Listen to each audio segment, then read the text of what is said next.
Bonjour les amis, aujourd'hui nous allons parler d'un grand berger qui s'appelle David. Si vous aimez le travail, donnez un like et regardez jusqu'à la fin. Dans les collines paisibles de Bethléem vivait un jeune berger nommé David, le plus petit des fils de Jessé. Alors que ses frères étaient de forts et guerriers, David passait ses journées à garder les moutons et à louer Dieu avec sa harpe. Un jour, le prophète Samuel vint chez Jessé.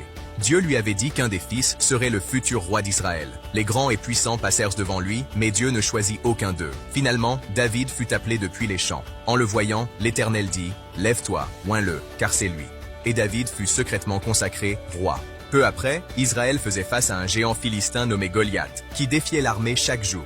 Personne n'osait l'affronter, sauf David. Armé seulement d'une fronde et de 5 pierres, il déclara « Tu viens contre moi avec l'épée, mais moi je viens au nom de l'Éternel. » D'un seul coup, David abattit Goliath. Israël remporta la victoire, et David devint un héros. David entra au service du roi Saül, jouant de la harpe pour calmer son esprit. Mais Saül devint jaloux de sa popularité et chercha à le faire mourir. David dut fuir et vivre comme un fugitif, malgré les occasions qu'il eut de se venger. Il refusa de toucher au roi, montrant un cœur fidèle à Dieu.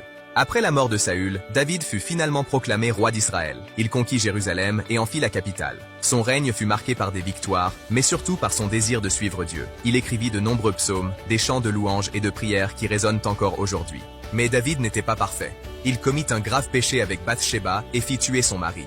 Confronté par le prophète Nathan, David reconnut sa faute et se repentit sincèrement. Dieu lui pardonna, même si les conséquences furent lourdes. Malgré ses erreurs, Dieu dit dans la Bible, il a trouvé un homme selon son cœur, car il aimait Dieu, se repentait et cherchait toujours sa volonté. David mourut après un long règne, laissant le trône à son fils Salomon.